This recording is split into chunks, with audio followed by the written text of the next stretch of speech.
Hello everyone, it's your boy Sonic798 and I'm back. Today we're doing a surgery day vlog. As the video that I posted, I am getting my gastric bypass surgery today. So I'm just going to take you guys along for the ride and document it mainly for myself, but also just to give you a glimpse of what we're doing and how everything is going throughout the surgery day. So just if you want to see how everything pans out and what's going on, stay tuned. Ooh, I look bad. I can't believe you ain't waiting mine on better than that. I did. Hello everyone, we're on our way to the hospital. I'm in the car. I would show my family, but they don't like being on camera, and we all kind of look busted. So, talk to you when we walk in the hospital. And I'm walking in. I got my stuff. We're gonna be here all day with my beautiful mother. Hello. Say hi to all my followers. So I just walked back. I'm here in the room, as you can see. I'm in the waiting area. When my doctor gets here, I'll tell you everything. And, they let me bring my phone back. I'm able to talk, I'm just, we're at the final countdown. We're almost there, girl. We're almost there. Lace is still down. It's lifted on the side, but lace is still down. She's secure. Got 2 braids. My lashes and my eyes are done. I need to, probably gonna, it's just so much. So much is going on. I'm so excited. On the flat side, you'll see me on the flat side when I'm out. I'm nervous. I never thought that I would actually be able to get to this point. I never thought that, we'd be here, but we are. I'm super excited. I'm happy that I'm here. I know everything. I remember everything now. Don't know what's going to happen afterwards, but I'm just happy that I know what's going on right now, and I feel very good and very secure that I'm going to be okay. Alright, so I'll see you guys later after they get me in the gown and everything, and I'll tell you how everything's going, okay? Okay. We're almost there. About to go back. They're about to send me off. So, yeah, but I'll see you when I'm on the other side. Out of surgery. So, yeah. Alright, I'll see you guys later. Hey everyone, how are you? It's the day after surgery day. I'm still in the hospital. They just wanted to keep me overnight to make sure that everything was okay, no complications, etc., etc. I woke up, I was okay. They have me sipping on water, clear liquids and water and everything. I'm just so tired. They have me hooked up to an IV, oxygen monitor. I'm just so tired. Alright, I'll come back to you guys later when, hopefully when I know a little bit more, when I'm not as tired. Alright. Just wanted to tell y'all I'm out of surgery and everything went well. Hey everyone, it's me. I'm back. I know I had my wig is on hella crooked, but I just had to slap it on.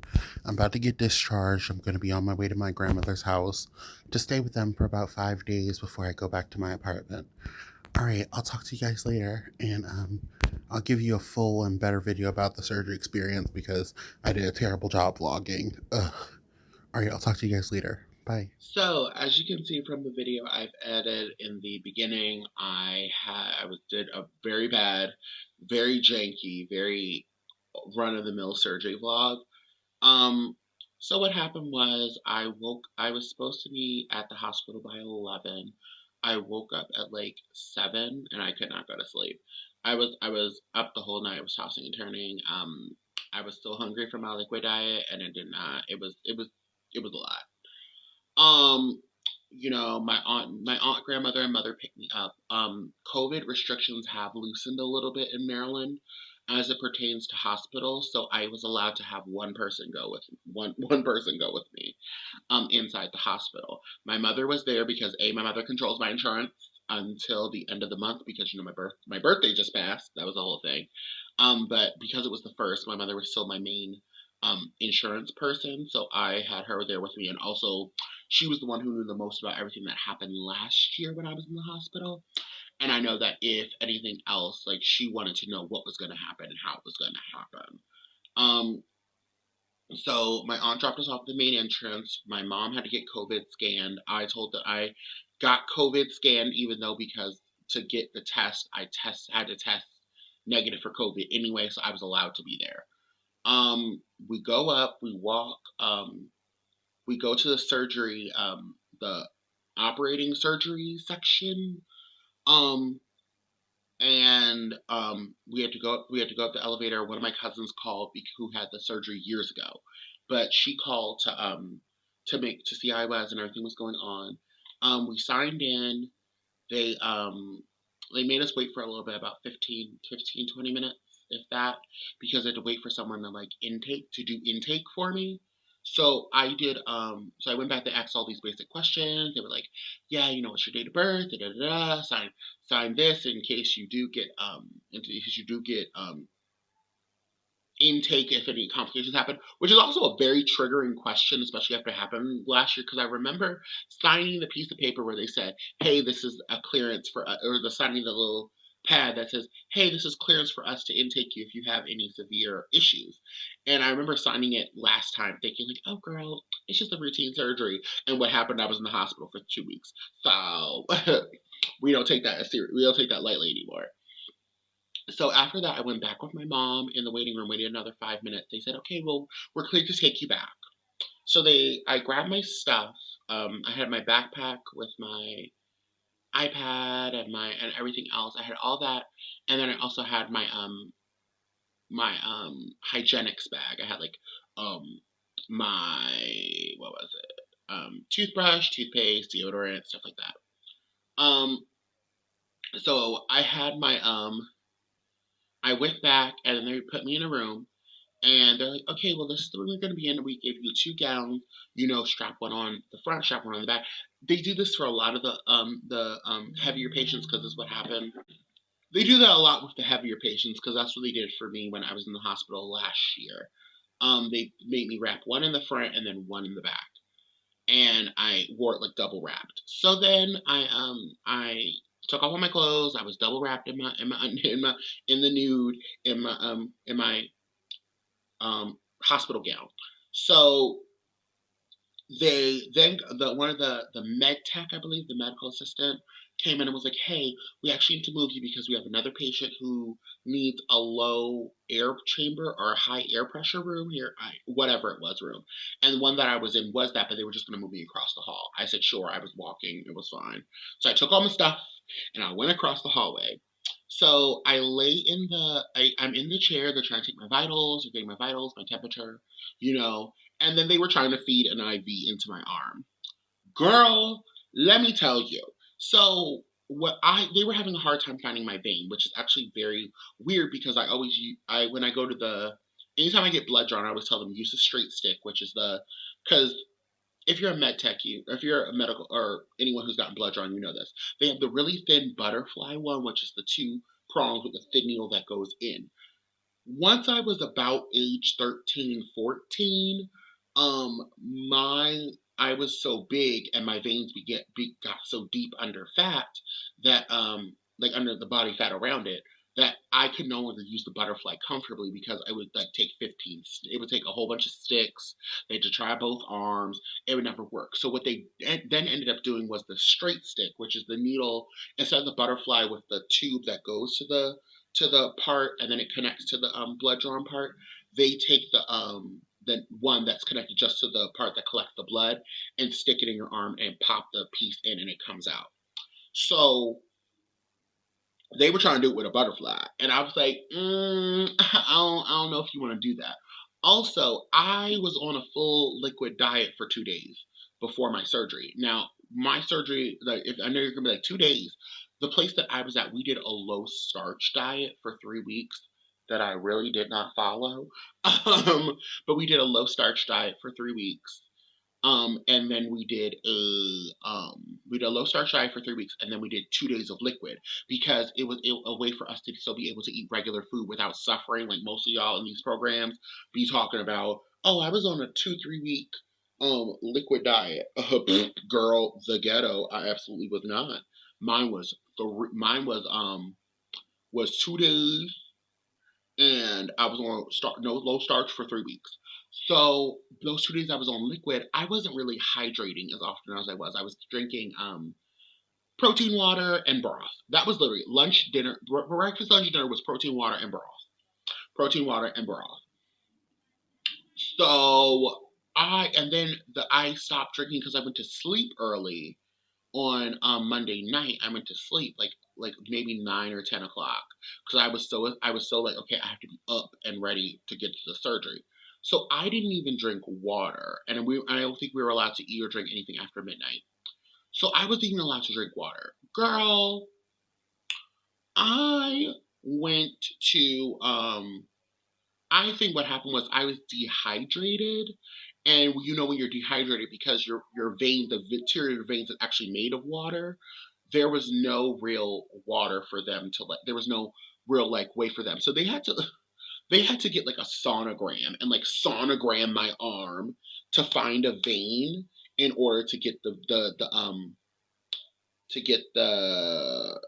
needle in to give me the IV that they were going to need for me to have. So the first my doctor comes in, and first the anesthesiologist comes in. If you So he was talking about, he's like, "Hello, Mr. Foster. I read your file. I spent the last 45 minutes reading your file. We see what happened. This is how we're going to do it." They said that they were going to use an additional type of anti-anxiety medicine while bringing me up before they fully pulled me out of anesthesia.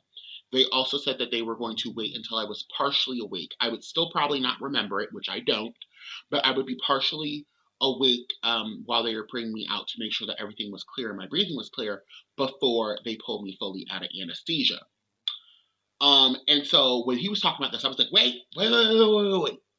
I trust you. The person in the waiting room is my mother. She's the one you want to speak to, and she's the one you need to give this spiel to, because I'm more okay with what's going on right now. She's the one you need to convince. So the nurse, even though we were supposed to be isolated, and but the nurse was like, "Hey, he's already almost this far into prep for surgery. We can go grab his mother, and you can talk to her about it." I was like, "Great idea."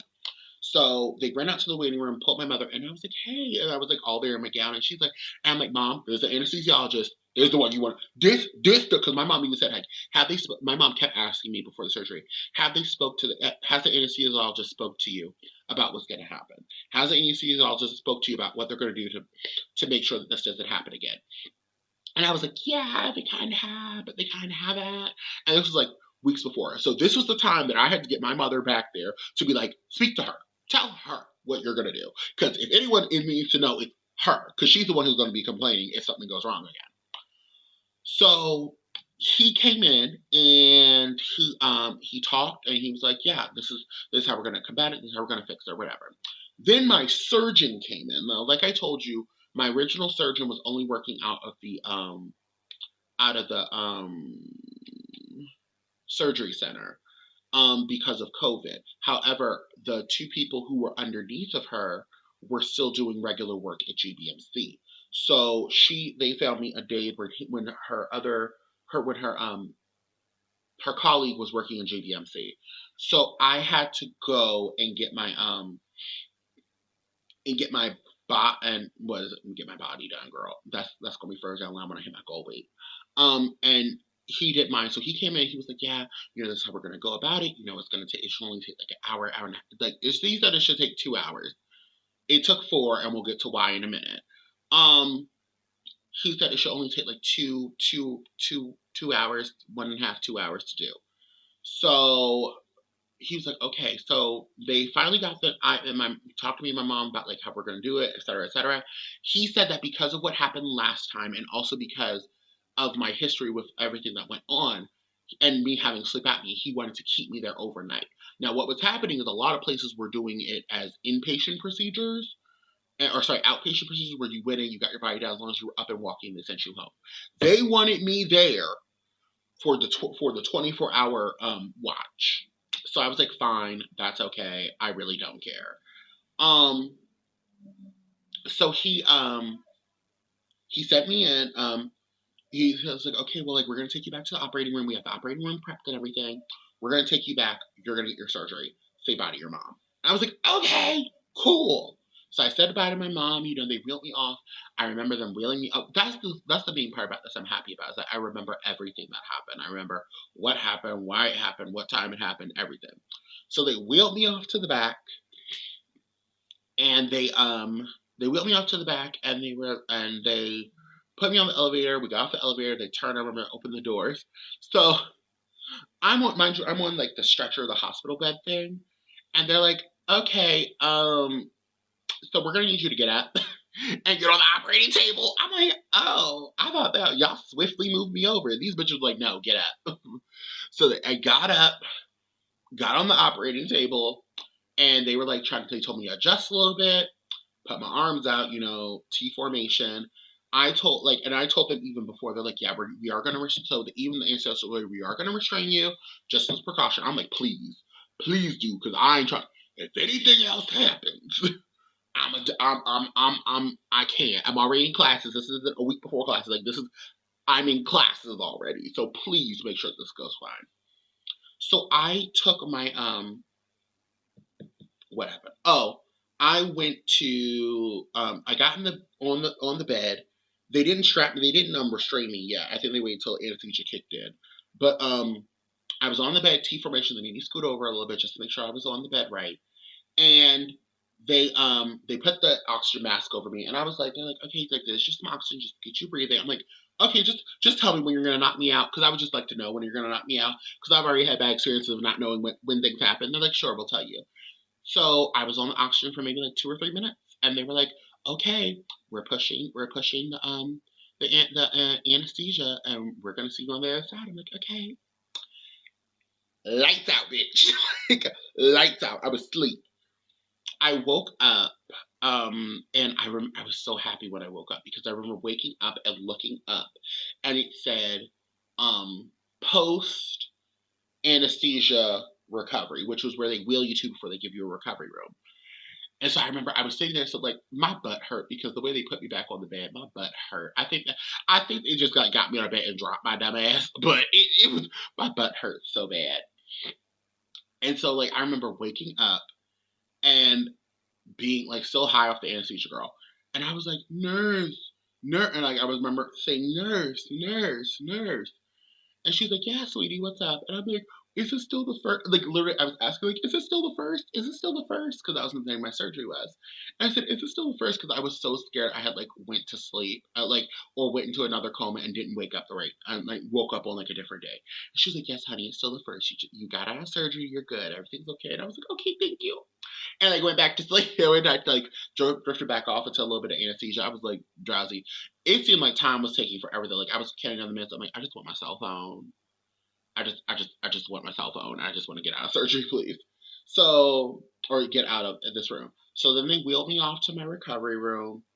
And then like 5 minutes later, my mom came. And they're like, and I was like, she's like, hey, honey. And I was like, mommy, is it still the first? Like, I was so concerned. Like, is it still the first? Is it still the first? And she said, yes, honey, it's still the first. You're good. You're good.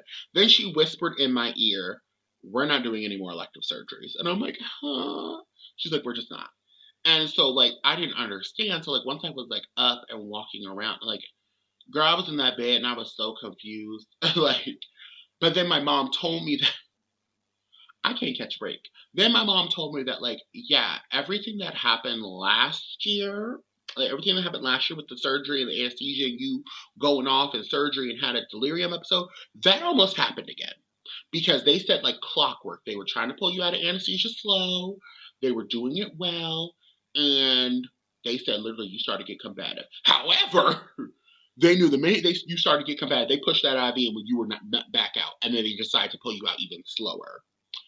Also, because I'm so big and most of my weight isn't spread out other places, my weight usually sits in my stomach. Most of my weight sits in my stomach. I have large thighs, but most of my weight sits in my stomach. And they said that because there was so much fat there, they had to like go a little bit slower and everything, and it took a little bit longer. So instead of the 2 hours, it was like 3 or 4. I'm like, okay, that's fine. As long as it got done and as long as I woke the fuck up. That was all I cared about, girl. Woke the fuck up on the same day. Let's be very operative. Um, they said, yeah, so yeah, but you almost had another delirium episode, and they quickly knocked your dumb ass back out. And I was like, as they should. Um, so from there, I was in the hospital. They gave me the first night I was only on IV fluids. The second morning, they were like, okay, well you can order the breakfast. And what is the breakfast? Water, broth, and Jello, girl. Water broth. It's clear liquids, girl. Water, broth, and Jello. And I was like, okay, that's fine, etc., etc. So they took me to. Oh, girl, my eye hurts so badly. Mm. It's like water, broth, and Jello. Until that's what I was drinking. I was chewing on ice cubes. I was drinking little bits of Propel water, and I ate some Jello. I wasn't really like here for the Jello because I could not eat anything. My stomach hurt. So then, because they do laparoscopically to make sure you have you're sealed off, they push gas into your stomach. And because of that, to make sure you're sealed, they push gas into your stomach. They can't suck the gas back out. So you have to pass this air bubble of gas in your stomach. And I was okay when I was in the hospital.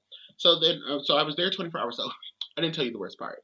The best part. So before I could go into surgery, they're like, "Hey, do you have any metal in your body?" Like they checked me, like, "Do you have any piercing? Any metal in your body?" No. They're like, "Do you have any?" And I'm like, "No." And they're like, "Well, can you take off all your metal?" I forgot that the wig I wore had wig combs in the back, girl.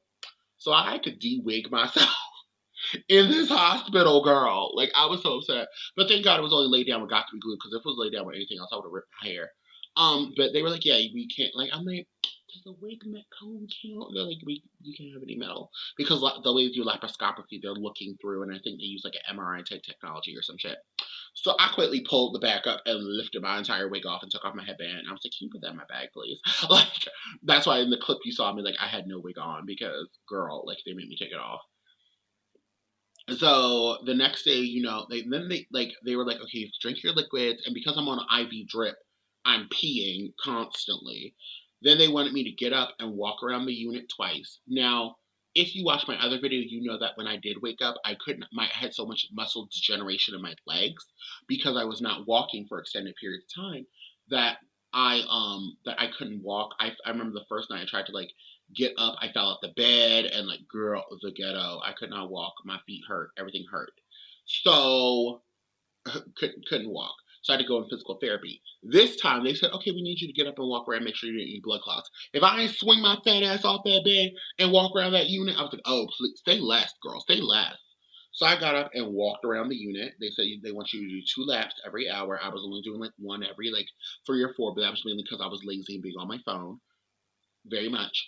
Um, so then the next day they were like, okay, well we can discharge you. So I'm trying to call my mom and be like, hey girl, like I need to go, but she like was doing telework right now, telecommuting and stuff to work, so like she couldn't come pick me up. So I'm like, fine, that's fine. I'll catch an Uber to grandma's house because wasn't trying to be in the hospital any longer. And so she was like, okay, so like they discharged me, they sent me home. They fucked up where they were supposed to send my prescription because they sent it to my pharmacy, which is in Baltimore, even though my parents live in the county in the suburbs. So I had to do that, and then I went through what did I do? Yeah, so I went to my grandmother's house, and when I got there, I was like, okay, I'm okay, and so then I went to sleep. And I was still okay, just had like some slight gas pain, a little bit of stomach ache, whatever. Took a mini nap. I woke up and my stomach was hurting. And it was because there was so much gas. No one had gas X in the house. I don't think I could take the times that they were like gas X and walking in a heating pad. Gas X and walking in a heating pad. Gas X, walking, a heating pad. And I was like, okay. And like that first night until I got the gas X, I was in so much pain. I was in so much pain, girl. And I was like, okay, like, can we hurry this up? And then also, like, it sucked because we had a death in the family. So, and the person was really close to my grandmother. So they were sending all these gifts. Like they had edible arrangement. They got chicken platters and stuff. And I'm over here sipping on protein water and water, girl. Like I didn't even have anything else. I had protein water. That was all I ate for the first 5 days. I had protein water because you're on a full liquid diet. You cannot drink any. You cannot eat anything else except if it was not a liquid. You could have Jello, Freezy Pops, protein water, and Jello, Freezy Pops, protein water, and broth and like other broth. And like I couldn't eat, so and the only thing I bought was protein water, so like I didn't have anything else. So I was just literally drinking, throwing back protein water for like the first 5 days until I got home. And like we could have cream soup, we could have shakes and stuff, but like I didn't order anything until I ordered it like Friday to get it shipped to my house Saturday. And that's what I did. So I was at my grandmother's house from Wednesday to Saturday afternoon. Then they dropped me off home. I had everything. I ordered on Friday afternoon. I ordered from Amazon. I ordered the 2 ounce portioning cups, the little portion cups, and the 2 ounce portion cups, Premier protein shakes, which they were okay. I wasn't a fan of them. I had all the flavors. Maybe if I had the cookies and cream one, I would feel better. And another case of protein water. Girl, I ordered entirely too much protein water for what I thought I was going to use on my liquid diet because I quaintly did not even eat as juice as many as I thought I did. I still have half a case. I have half a case left and like 4 in my fridge. I drink them like as snacks. Those are my snacks right now. But yeah, I'm not doing much with them. So then I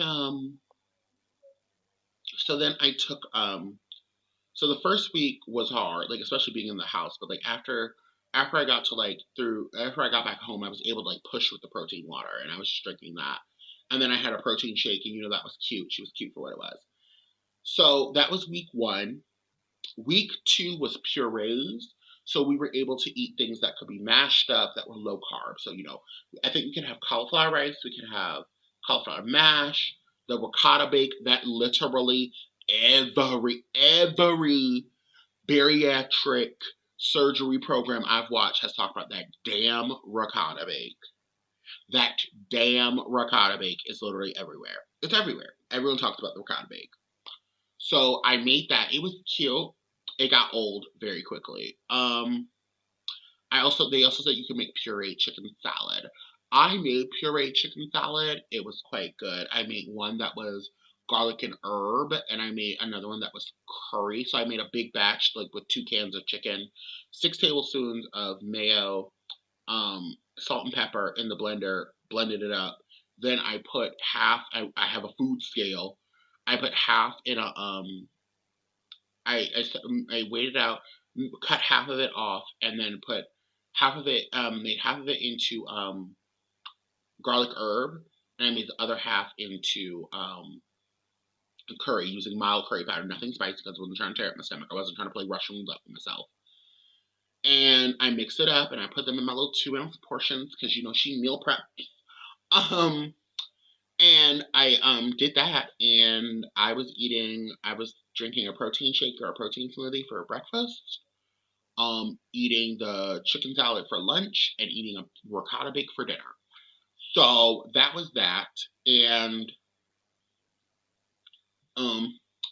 then so now we are on today is Thursday, so we're on day 2 of soft foods. So what I made is I made chicken salad again, but this time I bought a full rotisserie chicken, pulled all the meat off, de-skinned it, pulled all the meat off the bone, took the skin off, and cut it up into dime-sized pieces. If you're gonna go into soft foods, you have to go into dime-sized pieces because that is as small as you want to chew, and you want to chew your food to a pudding consistency while you're eating it to practice eating slower and chewing slower and feeling yourself when you get full. So I made chicken salad. I made a lot. I made way too much of it. Like I'm so scared. This shit's gonna go rotten before I'm able to even finish it. Girl, so the first day is soft food. So one of our cleared soft foods is hard-boiled eggs. We can have boiled eggs. in the soft food stage because the way eggs break down, it's very slim and very fluidy and stuff, so you're okay with it. Girl, I thought I was prepared because I thought like, okay, I had largest, not extra large eggs. I think they were like medium or something. And I'm like, oh, they're just 2 medium eggs. I'm gonna boil 2 medium eggs and eat them. Girl, I ate the first egg. And mind you, this is the first day of soft foods. I ate the first egg. I put a little salt and pepper on it. I'm like, oh, this is good. You know, I did that. Salt and pepper, you know. Girl. Then I was like, okay, you know, I'm kind of full, but I'm not too full yet. Bitch, I ate that second hard boiled egg, immediately dumped. The minute it went down and touched, my body was like, shouldn't did that, girl. I was playing Russian roulette and I lost, and all of it came back up. So that was the first time I dumped. Negative 80 out of 10. Do not recommend. Very ghetto. So I moved, and so I did that. And I was like, okay, we're not gonna do that. We're not gonna do that, kids.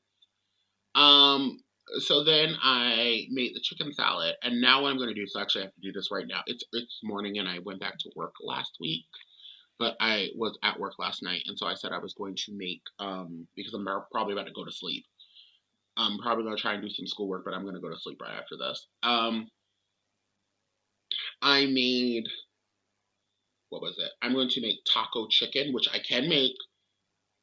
I was told that you can use chicken. You can use chicken in a crock pot. So you can use chicken, some salsa. I'm going to probably use only a cup. If there's a cup in there, a cup of salsa. I'm going to use 3 chickens to the size, a cup of salsa, a packet of taco seasoning, and I have some cheese. We'll put some cheese on at the end. Taco seasoning. I'm going to add black beans and pray that I don't fuck up my stomach because this could go very wrong very quickly, and I would not like to do that. I want to add corn, but I'm not trying to play Russian roulette with that either right now. So, sorry, my nose is running. So, I'm going to do that, and we're going to come back to that. So, as for my stats, let's talk about that. So, for my stats, my highest weight was 427, 425 pounds. My weight when I started the program was 412. My weight on surgery day was 386.6 pounds. I was intermittent fasting even before my no starch diet, so I was doing intermittent fasting. So a lot of that weight that came off was for intermittent fasting. And I actually lost it within like after my nutrition, after I did nutrition stuff. 'Cause I remember I did my last nutrition class in like March, but because Rona shut the girls down, we had to wait. Um, but I was 386 pounds on surgery day, and my current weight as of Monday was 363 pounds, 63.3 pounds. So yeah, you know, I'm down 30, yeah, so I'm down 33.2 pounds since surgery. You know, I'm sorry. Ooh, 3 days ago I was 30. Oh, sorry, I thought I was 33. I'm 30, 360 pounds, point 8. So I am 33 pounds since surgery, 33.2 pounds since surgery. Which, you know, is good. You know, I'm getting closer to I think my first milestone is going to be my second milestone is 345 pounds. Um, that's when I will be, I think, 50 pounds down since surgery, which is fine. You know, I'm good with that, kids.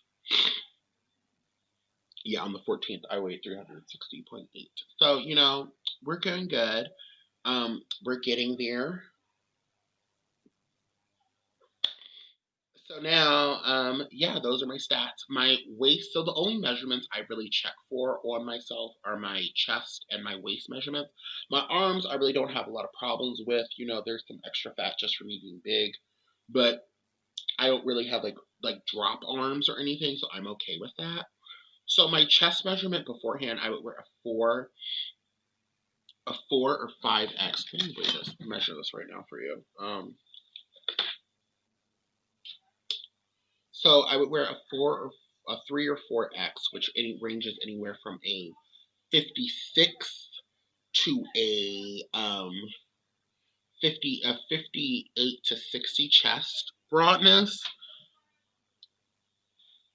and the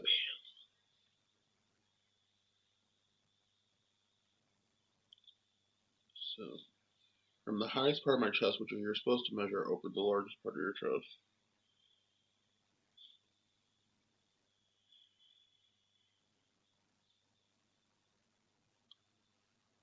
So right now I'm at about let me see if you can see this. At about a 54. And my waist measurement, which I weighed a few days ago, which I checked a few days ago, I was originally a 60. I was a 60 in waist for a very, very, very, very, very long time.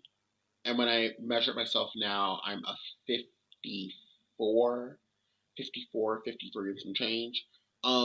I know that's coming down because my old pants that I wore to work, I was a 56. Those don't fit anymore. Like they were falling off my body before I had the surgery because of intermittent fasting, and now afterwards, like even my belt barely holds them up. Like I can't fit them. They're way too big. I had to go to a funeral on last Thursday. I had a funeral, and I had a pair of dress pants that I bought from Amazon that were a 54 that I've worn twice. I think that was the second time I would have worn them, and they were a 54, and they also were falling off my body. So, and now I have another set of work pants that I had previously that were a 52. They still are snug. They're not like, oh, I'm bursting out these things, but like they're snug. So I know within another month those are going to be too small or too big. So, we're going in the right direction. Um, yeah, so that's about it. Thank you for watching me and listening to me ramble. Yeah, we're in stage 3. We're in week 3, so I'm gonna come back after for my 1 month update when I'm officially a month out. And then we can deal with that and do that, and then after that, I'm probably just gonna do monthly updates because I can't be committed to doing weekly updates because, as you can see, I'm not doing them now. So, so yeah. So thank you for watching. Thank you for listening to ramble. We're on this journey. My goal weight is still 200 to 1. I want to be 200 to 180. If I can get down to 210, I'm gonna act up like City Girls. That's when I'm gonna start planning my surgery to get my body done because I do want to get a tummy tuck and gynecomastia removal if this does not resolve itself, which it probably won't. When I start getting back into the gym, which should be next week, or the week after, probably at the 1 month mark, I've just ordered my waist trainer, my workout waist trainer and thigh belt. Growth about to be over. So once I get back in the gym, we'll deal with that. I do have school, so I'm sorry if my upload schedule is very sporadic. I have school. So, thank you for watching. If you have any questions, please leave them in the description box below. I love you guys, and until next time, remember to like, comment, and subscribe. Peace. Hello everyone, it's another message from Editing Taylor. I just wanted to tell you guys that I do have a new Instagram where I will be documenting my journey. I've put it on the screen for you. It's Operation It's a Snack, all one word. Please go follow me for weekly updates, how I'm doing with my surgery and how recovery is going for me. This is the Instagram that I have dedicated to my gastric bypass journey. Please go follow, and thank you so much. See you guys soon.